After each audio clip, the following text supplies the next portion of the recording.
নমস্কার। যুক্তি তর্ক সঙ্গে অর্কই আপনাদের স্বাগত। আপনাদের সঙ্গে আমি অর্কপ্রভু সরকার। এই জুলাই অগাস্ট মাস বাংলাদেশের রাজনীতিতে খুব গুরুত্বপূর্ণ। 2024-এর জুলাই মাসে থেকে অগাস্টের 5 তারিখ পর্যন্ত কি হয়েছিল বাংলাদেশে আপনারা সবাই জানেন।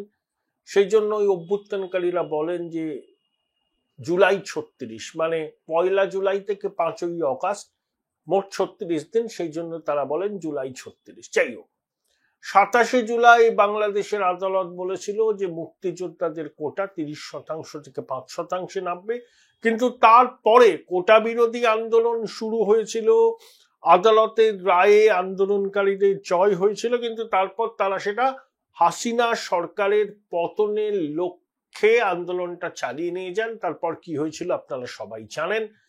প্রথমে 3রা অগাস্ট 2024 ডাক দেওয়া হয়েছিল যে 6ই অগাস্ট ঢাকা অভিযান হবে।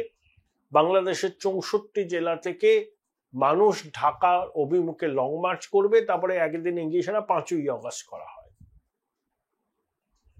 ওই সময় সেনাবাহিনী শেখ হাসিনাকে বলেছিল যে বাংলাদেশের সাধারণ মানুষের উপর তারা বল প্রয়োগ করতে পারবেন না।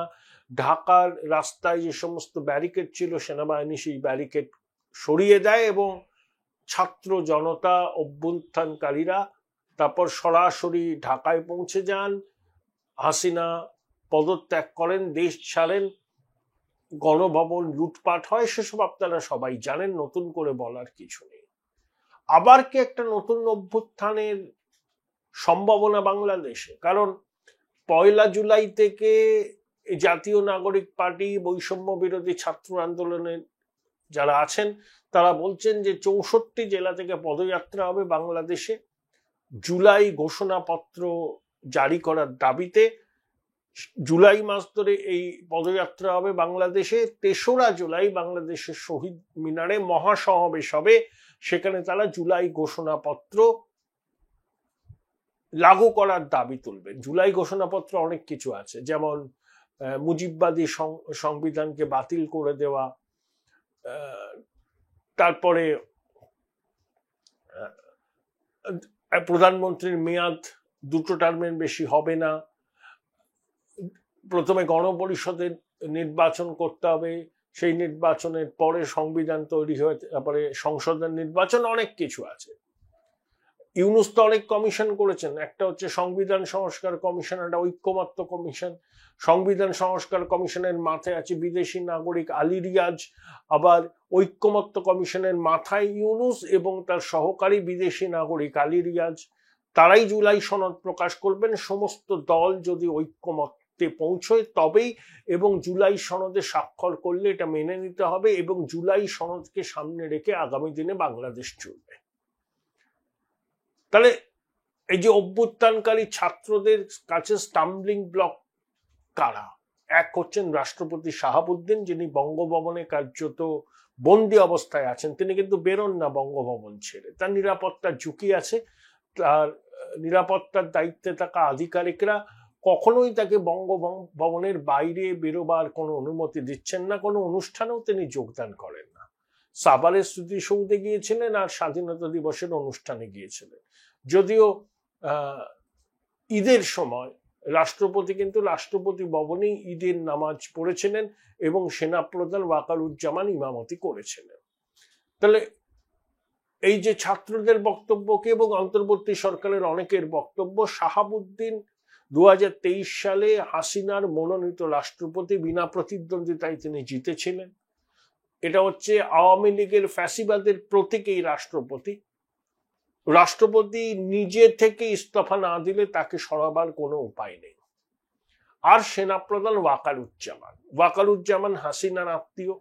সেনাপ্রধান বলেছিলেন ডিসেম্বরের মধ্যে নির্বাচন, অন্তর্ভুক্তিমূলক নির্বাচন।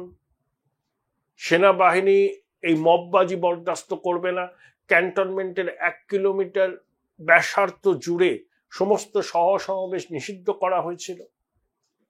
সেনাপ্রধান উপদেষ্টা যারা আছেন ইউনূসের, তাদেরকে কার্যত তুলোধনা করেছিলেন, এবং খালিলুর রহমান ওরফে রজার রহমান ইউনূসের খুব ঘনিষ্ঠ বিদেশি নাগরিক সেনাপ্রধানের সাথে কথা না বলে তাকে জাতীয় নিরাপত্তা উপদেষ্টা নিয়োগ করেছিলেন ইউনূস। সেনাপ্রধান ক্রুদ্ধ হয়েছিলেন, স্কাউন্ড্রেল পর্যন্ত বলেছিলেন। সেনাপ্রধানকে এখনো বিশ্বাস করে না ছাত্ররা। ইউনূস করেন না, তার অনেক উপদেষ্টা করেন না।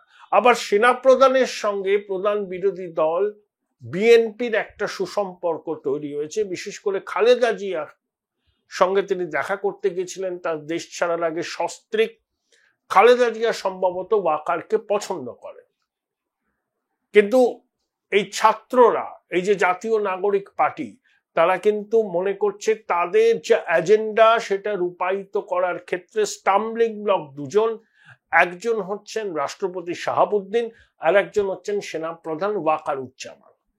ওয়াকারুজ্জামানকে সরাবার কম চেষ্টা ইউনূস করেননি, কিন্তু ওয়াকার সেনাবাহিনীকে বার্তা দিয়ে বলেছিলেন যে দেশের মাটিকে সেনাবাহিনী বিদেশি বাহিনীর উপস্থিতি বরদাস্ত করবে না, এবং হিউম্যান করিডর দেওয়ার যে সিদ্ধান্ত ইউনূস সরকার নিয়েছিল সেটা তারা হতে দেবে না, এবং সেনাবাহিনী সেনাপ্রধানের পাশেই আছে।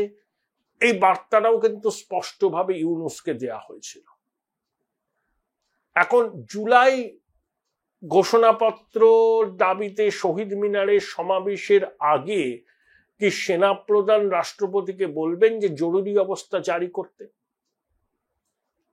বাংলাদেশের সংবিধানে আছে যে রাষ্ট্রপতি কিন্তু জরুরি অবস্থা জারি করতে পারেন, সবসময় যে তাকে প্রধানমন্ত্রীর অনুমতি নিতে হবে বা এরকম কোনো কথা নেই, বা প্রধানমন্ত্রী চাইলেই তিনি জরুরি অবস্থা জারি করতে পারবেন এমন কোনো বাধ্যবাধকতা নেই।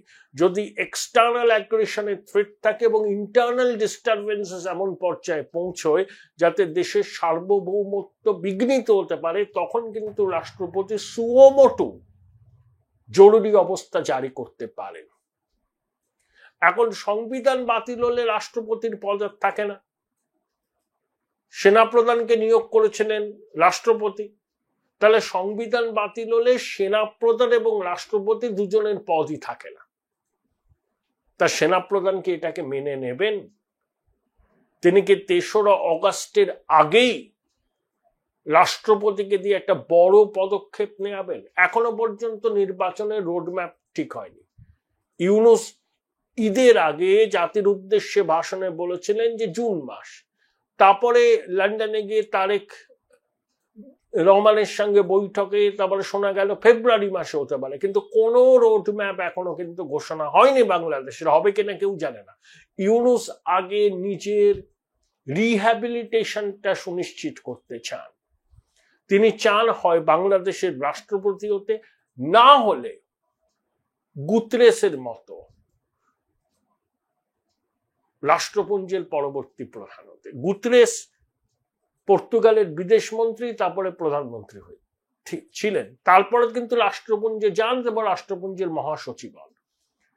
ইউনূস পদলোভী, পদ ছাড়া ও থাকতে পারে না।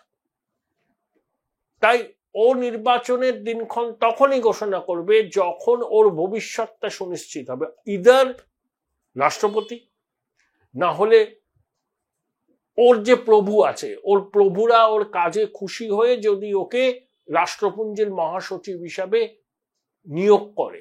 বর্তমানে যিনি রাষ্ট্র মহাসচিব আছেন তার মেয়াদ শেষ হয়ে যাওয়ার পর। তা ইউনূস যে কোনো একটা চাইছেন, যতক্ষণ না পর্যন্ত নিশ্চয়তা পাচ্ছেন ততক্ষণ পর্যন্ত নির্বাচনের দিনক্ষণ ঘোষণা হবে না। আর বিএনপি ভোট হলে তারা জিতবে, ক্ষমতায় আসবে, বিএনপি কি ইউনূসকে রাষ্ট্রপতি করবে? আমার মনে হয় করবে না। তাহলে এই ছাত্র জনতা নামক দুর্বৃত্তদের লক্ষ্য কি? ৩রা অগাস্ট ঢাকার শহীদ মিনারে সমাবেশ করা এবং তারপর বঙ্গভবনকে ঘেরাও করা, এমন একটা পরিস্থিতি তৈরি করা যাতে আইন শৃঙ্খলার পরিস্থিতির অবনতি হয়, বঙ্গভবনে তারা ভেঙে ঢুকতে চাইতে পারে, ঠিক যেমন তারা গণভবনে ঢুকেছিল। সেনাবাহিনী যদি বল প্রয়োগ করে রক্তপাত হবে। এই পরিস্থিতিতে অন্তর্বর্তী সরকার রাষ্ট্রপতিকে বলতে পারেন যে আপনি পদত্যাগ না করলে পরিস্থিতি হাতের বাইরে চলে যাবে। কিন্তু তার আগে সেনাপ্রধান যদি মনে করেন রাষ্ট্রপতিকে দিয়ে জরুরি অবস্থা জারি করে ফেলতে পারে। অগাস্ট মাসে আরো একটা গণ অভ্যুত্থানের সম্ভাবনা বাংলাদেশে তীব্র হচ্ছে, কারণ ছাত্ররা মানে জাতীয় নাগরিক পার্টি, যেটা ইউনূসের পার্টি বা কিংস পার্টি, তারা যে কোনো মূল্যে রাষ্ট্রপতি শাহাবুদ্দিনের অপসারণ চান এবং রাষ্ট্রপতির অপসারণ সুনিশ্চিত করতে পারলে সেনাপ্রধানকে অপসারণ করতে সময় লাগবে না, তাহলে তাদের পথের কাঁটা দূর হবে। সেই জন্যই তারা ৩রা অগাস্ট শহীদ মিনারের সমাবেশে বলছেন যে আমরা জুলাই ঘোষণাপত্র লাগু করার ব্যাপারে বদ্ধপরিকর, আন্দোলনের তীব্রতা বাড়বে এবং শোনা যাচ্ছে ওই শহীদ মিনার থেকেই তারা বঙ্গভবন ঘেরাও করবেন, যাতে রাষ্ট্রপতিকে অবরুদ্ধ করে দেওয়া যায়। দেশের সাংবিধানিক প্রধানকে যদি কার্যত গৃহবন্দী করে ফেলা যায়,